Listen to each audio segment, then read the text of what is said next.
Subscribe করুন ফরেক্স LBD চ্যানেলকে এবং বেল বাটনে চাপ দিন ফরেক্স রিলেটেড ভিডিও সবার আগে পাওয়ার জন্য। Risk warning.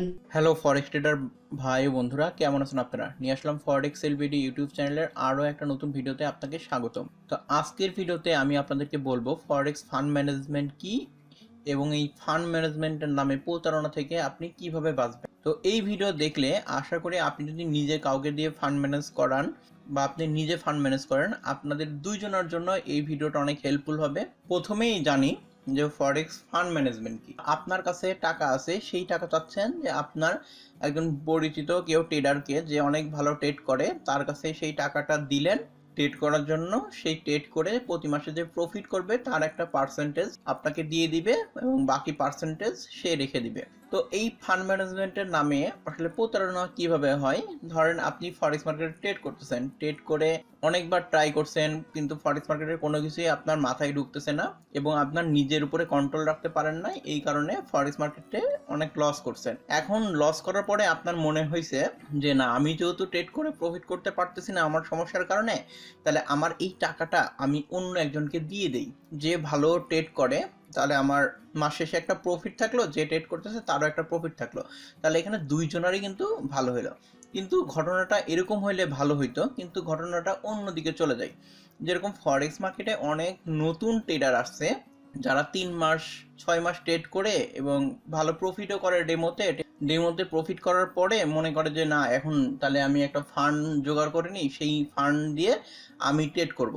তো এরকম অনেকজনকে নক দিতে থাকে যে হ্যাঁ আমি ফান্ড ম্যানেজ করি, আমি ভালো ট্রেড করি। করার পরে এরকম কাউকে জোগাড় করে সে $100 হোক, $200 হোক, $500 হোক, $1000 হোক, সে নিয়ে ফরেক্স মার্কেটে ট্রেড শুরু করে দিল। ট্রেড শুরু করার পরে সে যেহেতু রিয়েল ট্রেড করে নাই, কিংবা রিয়েল ট্রেড করলেও খুব কম ব্যালেন্সে ট্রেড করছে, ট্রেড করার পরে যখন সে একটা বড় অ্যামাউন্ট নিয়ে এরকম ট্রেড করতে যায়, তখন সে নিজেকে কন্ট্রোল করতে পারে না। একটা ছোট $100 অ্যাকাউন্টে ট্রেড করাটা যত সহজ, একটা বড় অ্যাকাউন্টে কিন্তু ট্রেড করাটা অত সহজ না।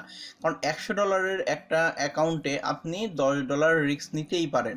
মানে অ্যাকাউন্টে 10% রিস্ক নিলেন, $10 লস হয়ে গেল, আপনার কাছে কিন্তু কোনো বড় একটা বাঁধবে না। কিন্তু এই 10% যদি আপনি $1000 অ্যাকাউন্টে নেন কিংবা $10,000 অ্যাকাউন্টে নেন, $1000 অ্যাকাউন্টে যদি আপনি 10% রিস্ক নেন, তাহলে আপনার একটা ট্রেডে লসে গেলে আপনার $100 চলে গেল। তখন কিন্তু মনের মধ্যে ধীপ ধীপ শুরু হয়ে যাবে এবং সেটা রিকভার করতে যায় আরো লস হয়ে যায়।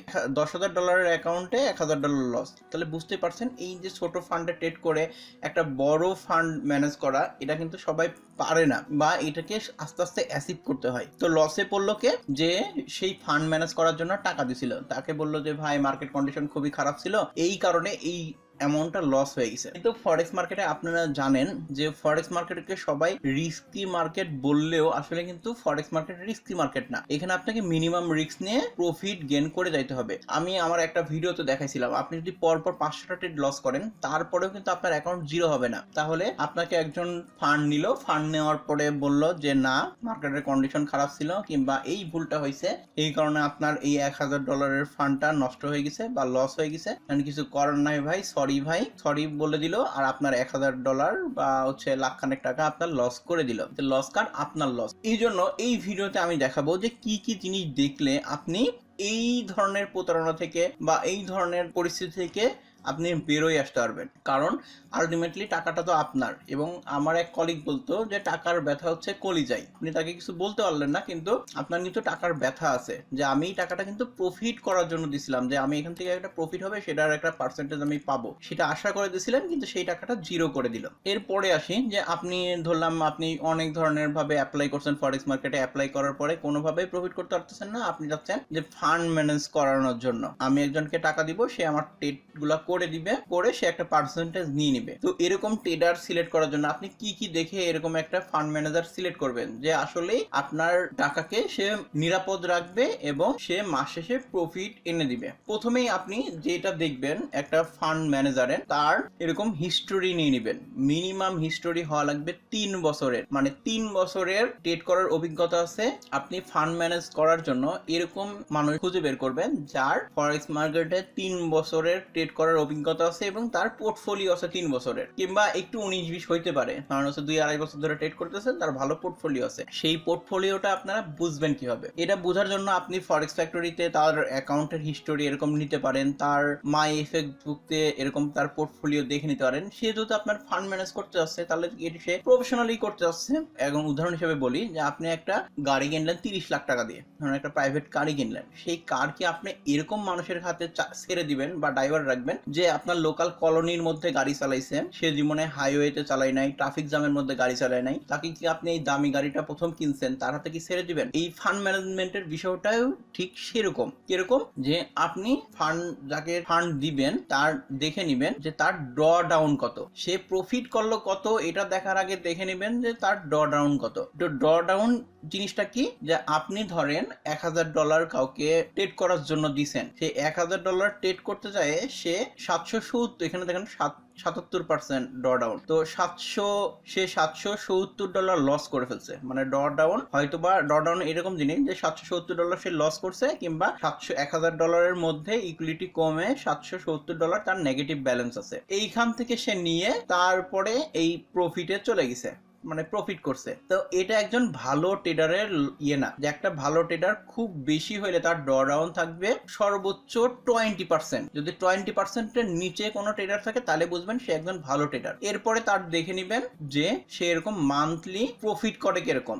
মানে এখানে দেখছেন একটা অ্যাকাউন্টের পোর্টফোলিও আমি এখানে দিছি, যে সে জানুয়ারি মাসে, ফেব্রুয়ারি মাসে, মার্চ মাসে, এপ্রিল মাসে এরকম কিন্তু কন্টিনিউ এই যে 3%, 4%, 4.5% এরকম করে প্রফিট করতেছে কন্টিনিউ। এরকম আপনারা দেখে নেবেন যে পরপর 3 বছর এরকম সে প্রফিট করতেছে কিনা। এখন আপনি যদি মনে হয় যে এখানে 4% প্রফিট অনেক কম প্রফিট, আপনাদেরকে বলি যে 4% কিন্তু কম প্রফিট না। ধরেন আপনি একজন ট্রেডার প্রতি মাসে 4% করে প্রফিট করে, তাহলে এটাকে যদি কম্বাইন করা যায় তাহলে আপনার বছরে হয় 12, তাহলে 12 মাসে 4 48%। তার মানে কি, আপনার যদি 1 লাখ টাকা আপনি ফান্ড ম্যানেজ করতে দেন তাহলে এক বছরে সে 48,000 টাকার প্রফিট করছে, যেখানে আপনার অন্যান্য ব্যাংক এগুলাও কিন্তু আপনাকে ইন্টারেস্ট দেয় মাত্র 10%। তাহলে এখানে আপনি প্রফিট পার্সেন্ট কত, 48%। যদি 4%ই সে কন্টিনিউ প্রফিট করে, যদিও ফরেক্স মার্কেট আপ ডাউনের উপরে এই প্রফিট নির্ভর করে। এখন আপনি যদি অতি লোভে ধরেন এরকম 4% থেকে 10% কি সর্বোচ্চ 25%, এগুলা কম রিস্ক নেই, ফরেক্স মার্কেট থেকে প্রফিট করা যায়। এখন আপনি যদি একটা ফান্ড দিয়ে 100% প্রফিট করতে চান, ধরেন 1 লাখ টাকার একটা ফান্ড দিয়ে আপনি চাচ্ছেন যে পরবর্তী মাসে 1 লাখ টাকার প্রফিট হবে, এরকম যদি কেউ বলে তাহলে বুঝবেন যে সে হাই রিস্কে ট্রেড করতেছে। যখন কেউ হাই রিস্কে ট্রেড করবে তখন তার যেরকম প্রফিট অনেক বেশি হবে, তার বিপরীতে কিন্তু তার লসের পরিমাণও এরকম বেশি হবে। তাহলে আপনি যদি নিরাপদ বিনিয়োগ করতে চান তাহলে কম প্রফিট করে, যে 5% থেকে শুরু করে 25% পর্যন্ত প্রফিট করে, এরকম ট্রেডার খুঁজে বের করাই ভালো হবে। এতগুলা কথা বলার মেন উদ্দেশ্য হলো এখানে দুইটা জিনিস দেখবেন, সে তার হচ্ছে ট্রেডের ড্র ডাউন কত পার্সেন্ট এবং কন্টিনিউ 3 বছরের পোর্টফোলিও আছে কিনা, এবং পোর্টফোলিওতে যে ম্যাক্সিমাম মাসে সেরকম প্রফিট করছে কিনা, এবং অ্যাবনর্মাল কোনো প্রফিটও করে ফেলছে কিনা। মানে অ্যাবনর্মাল প্রফিট করলে বুঝবেন সে এখানে বেশি রিস্ক নিয়ে বেশি প্রফিট করে ফেলছে। এরপর আসি, আপনি ধরলাম আপনি একজন ভালো ফান্ড ম্যানেজার, এগুলো সব কিছু দেখে আপনি একজন ভালো ফান্ড ম্যানেজার খুঁজে পাইছেন। ভালো ফান্ড ম্যানেজার খুঁজে পাওয়ার পরে আপনি কি করবেন, তার সাথে একটা এগ্রিমেন্ট করে ফেলবেন যে আমরা এরকম বাড়ি ভাড়া, তারপর হচ্ছে দোকানের এগ্রিমেন্ট, তো বিভিন্ন কারণে এরকম 100 টাকার স্ট্যাম্পে এগ্রিমেন্ট করে নেই। যেহেতু আপনি একটা বিজনেস করতে যাচ্ছেন তার সাথে, মানে ফরেক্স ট্রেডিং যে একটা বিজনেসই, সেই বিজনেসে আপনি হচ্ছে পার্টনার হিসাবে তার সাথে জয়েন করতেছেন, এর জন্য অবশ্যই একটা এগ্রিমেন্ট করে নেবেন। এগ্রিমেন্ট করে নিলে কি হবে, যে তারও মনে থাকবে যে আমি যেই টাকাটা ট্রেড করার জন্য নিছি বা ফান্ড ম্যানেজ করার জন্য নিছি সেই টাকাটা আমার টাকা না, এই টাকা যদি আমি নষ্ট করে ফেলি তাহলে এই টাকাটা আমাকে কিন্তু ফেরত দিতে হবে। তখন সেই টাকাটা কিন্তু সে এরকম নষ্ট করে দিয়ে আপনাকে সরি বলে দিতে পারবে না, মার্কেট উল্টাপাল্টা ছিল এই কারণে আমি এই টাকাটা লস করে ফেলছি, এই ধরনের কথা কিন্তু তখন বলতে পারবে না। তো এগ্রিমেন্টের মধ্যে কি কি কথা আসতে পারে, যে আপনি কত টাকা দিচ্ছেন ফান্ড ম্যানেজ করার জন্য, এটা একটা উকিল ধরে করলে ভালো হয়, কিংবা যারা এই ধরনের এগ্রিমেন্ট করে তাদের দ্বারা করলে ভালো হয়, যে আপনি কত টাকা দিচ্ছেন ফান্ড ম্যানেজ ম্যানেজ করার জন্য, সেই টাকার পরিমাণ এই এগ্রিমেন্টে উল্লেখ থাকা লাগবে এবং কত দিনের জন্য দিচ্ছেন। তো আপনি 1 বছর, 2 বছর, 5 বছরের জন্য ফান্ড ম্যানেজ করার জন্য টাকা দিতে পারেন। এরপরে সে যদি ভালো করে আরো ফান্ডের পরিমাণে বাড়তে পারে, তারপরে ফান্ডের মেয়াদও বাড়তে পারে। এরপরে যে মেন ইম্পর্টেন্ট ব্যাপার সেটা হলো যে আপনি তার সঙ্গে কথা বলে নেবেন যে তার অ্যাকাউন্টের ড্র ডাউন কত। ড্র ডাউন এর আগেই আমি বোঝায় আসলাম। তো ধরেন সে 1 লাখ টাকায় তার 20% ড্র ডাউন আছে, সেও বলতেছে যে হ্যাঁ 20%-এর উপরে তার লস হবে না, তাহলে আপনি তাকে একটা লিমিট বেঁধে দিলেন যে ব্যবসায়ী তো একটা লাভ লস আছেই, তাই না? আপনি যেহেতু যেখানে থেকে প্রফিট নিবেন, তাহলে সেখানে আপনাকে লসও নিতে হবে। সেই লসটা আপনি কত নিবেন? 100% নিবেন না, এটা তো অবশ্যই না। সেখানে আপনি সিলেক্ট করে দিবেন যে আপনার ড্র ডাউন 20%, আমি 20% পর্যন্ত লস নিব। যে ধরেন 1 লাখ টাকা দিচ্ছেন, সে 20,000 টাকা লস করে ফেললো এই বিজনেস করতে যায়, ঠিক আছে, ওকে, আপনি লস করে ফেলছেন, ফান্ডটা রাখার দরকার নাই, 80% টাকা আমাকে ব্যাক দিয়ে দেন, কোনো সমস্যা নাই, যেহেতু লস হচ্ছে। এরপরে 20%-এর বেশি যদি সে লস করে ফেলে, এই এগ্রিমেন্টে এইভাবেই উল্লেখ করে নিবেন যে 20%-এর উপরে যা লস করবে তাই আপনাকে ফেরত দিতে হবে, এইভাবে এগ্রিমেন্ট করে নিবেন। আর যদি সে অ্যাকাউন্টের 100% লস করে ফেলে, আপনি তো বিজনেস করতে দিয়েছেন তাকে হচ্ছে প্রফিট করার জন্য, এবং সে দেখাইছে যে হ্যাঁ আমি প্রফিট করতে পারি, এবং আমিও আপনাকে বললাম যে ফরেক্স মার্কেট এরকম বিজনেস, সেখানে আপনি পরপর 500টা ট্রেড লস করলেও আপনার অ্যাকাউন্ট জিরো হবে না। সেই ফান্ডটা লস হয়েছে কি কারণে? ওভার ট্রেডিং করার জন্য, স্টপ লস না দেওয়ার কারণে, কোনো ভুল সিদ্ধান্ত নেওয়ার কারণে হয়েছে। তো এখানে 100% যদি লস করে ফেলে তাকে, তাহলে 100% টাকা দেওয়া লাগবে। আর 20%-এর উপরে যেটা লস করবে, ধরেন হচ্ছে 50% লস করে ফেললো, তাহলে তাকে 30% টাকা দিতে হবে। এইভাবে এগ্রিমেন্টে লিখে নেবেন। তারপরে লিখে নেবেন যে প্রফিটের কত পার্সেন্ট টাকা আপনি নেবেন। এক্ষেত্রে ম্যাক্সিমাম আমি দেখছি যারা ফান্ড ম্যানেজ করে তারা হচ্ছে 50% কিংবা 40-60 এরকম ভাবে তারা হচ্ছে প্রফিটের হিসাব করে নেয়। ম্যাক্সিমাম ক্ষেত্রে 50% হয়, অনেক সময় 40-60%ও হয়। আপনার ফান্ডের পরিমাণ যদি বেশি হয়, তাহলে আপনি কি করবেন? তার কাছ থেকে সিকিউরিটি ডিপোজিট হিসাবে তার কাছে একটা চেক নিয়ে নিতে পারেন, এবং চেকের এই যে এগ্রিমেন্ট তো সাথে থাকতেছেই, সেখানে চেক নাম্বার দিয়ে এখানে একটা এগ্রিমেন্ট করে নিলেন। এই এগ্রিমেন্ট করার সুবিধা হলো কি, যে আপনি যে আপনার ফান্ড টাকাটা দিলেন কাউকে ফান্ড ম্যানেজ করার জন্য, এই ক্ষেত্রে আপনার টাকাটা নিরাপদ থেকে গেল। যে একজন আপনার টাকাটা লস করে আপনাকে বলে দিল না, সরি ভাইয়া, আমি তো মার্কেটের কন্ডিশন ভালো ছিল না, কিংবা স্টপ লস হিট করে নাই, কিংবা আমি স্টপ লস দিতে ভুলে গেছিলাম, যে কারণে হোক আমার এই ফান্ডটা লস হয়ে গেছে, তখন আপনি এগ্রিমেন্টের বলে তার কাছ থেকে টাকা নিতে পারবেন, এবং সেও খুব হিসাব নিকাশ করে এই অ্যাকাউন্টে ট্রেড করবে যে আপনার টাকাটা এখানে লস করা যাবে না, এবং আমাকে বেশি রিস্কও নেওয়া যাবে না। তো এই এগ্রিমেন্ট থেকে একজন ফান্ড ম্যানেজার কিভাবে উপকৃত হইতে পারে? তো আমার দেখে এরকম যে একজন ভালো ট্রেডার ট্রেড করতেছে, তার ট্রেড করা দেখার পরে একজন আসে জোর করে তাকে একটা ফান্ড দিয়ে দিল যে ভাই আপনি এই অ্যাকাউন্টে ট্রেড করেন, বা এই এত টাকা নেন, যে 1 লাখ 2 লাখ টাকা নেন, এই টাকা দিয়ে ট্রেড করেন। কোনো কারণে 30% টাকা কিংবা 20% টাকা লস করে ফেললো, তখন যে সেই টাকাটা দিছে সে তখন প্রেসার দিতে শুরু করলো যে না, আপনার এই টাকাটা লস হয়েছে, এই টাকা আপনাকেই দিতে হবে। যখন টাকা দিছিল তখন মিষ্টি করে কথা বলে টাকা দিয়ে দিচ্ছে, কিন্তু যখন আপনার একটা লস হয়ে গেছে 20% কিংবা 30%, তখন সে টাকা ওই 20% টাকাও ব্যাক আসছে। আর 100% লস হলে তো কোনো কথাই নাই, পুরো টাকার জন্য আপনাকে প্রেসার দিচ্ছে। তখন আপনি এই এগ্রিমেন্টের বলে আপনি বলতে পারবেন যে আপনার সাথে এই যে আমার এগ্রিমেন্ট আছে, এখানে হচ্ছে 20% লস হলে আমার টাকা দেওয়ার কোনো রুলস নাই। একটা বিজনেসে আপনাকে যেরকম লাভ নিতে হবে সেরকম লসও নিতে হবে, সেই লসের কত পার্সেন্ট আপনাকে নিতে হবে এটা এগ্রিমেন্টে লেখা আছে। তো একজন ফান্ড ম্যানেজার এই এগ্রিমেন্টের মাধ্যমেও বেঁচে যাইতে পারে। এখন কথা আছে যে একজন ফান্ড ম্যানেজার কি এই এগ্রিমেন্টে রাজি হবে কিনা।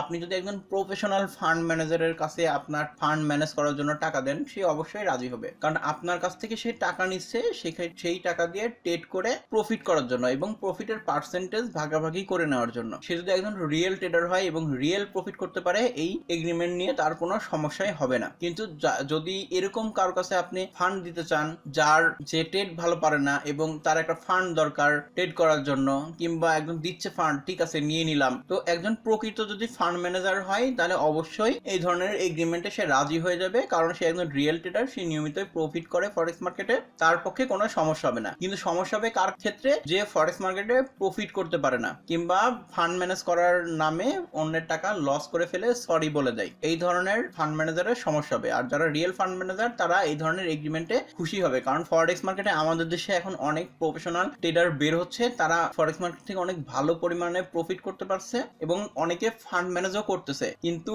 এই যে এই এক শ্রেণীর প্রতারক মানুষের কারণে তাদেরও আসলে নানা ধরনের সমস্যার মধ্যে পড়তে হচ্ছে। তো আজকের ভিডিও ছিল এই পর্যন্তই। আজকের ভিডিও দেখার মাধ্যমে আশা করি আপনি যদি এইভাবে ফলো করতে পারেন তাহলে আপনি ফান্ড ম্যানেজমেন্টের নামে প্রতারণা থেকে বেঁচে যাবেন এবং আপনার টাকা নিরাপদে থাকবে। এবং আপনি যদি একটা ফান্ড ম্যানেজার হয়ে থাকেন তাহলে আপনিও যে কেউ জোর করে ফান্ড দিয়ে দিল তারপরে একটা পার্সেন্টেজ লস হয়ে গেল, আপনার কাছে প্রেশার দিয়ে টাকা তুলে নিবে, এটাও কিন্তু আর পারবে না। তাহলে সবার জন্যই এটা মঙ্গলকর। তো এই ভিডিও আপনার কাছে কেমন লাগলো অবশ্যই কমেন্ট বক্সে কমেন্ট করে জানাতে ভুলবেন না। সম্পূর্ণ ভিডিওটা দেখার জন্য অসংখ্য অসংখ্য ধন্যবাদ। আপনার কোনো ফ্রেন্ড যদি ফান্ড ম্যানেজ করতে চায় বা করাতে চায় তাহলে তার কাছে অবশ্যই ভিডিওটা শেয়ার করবেন।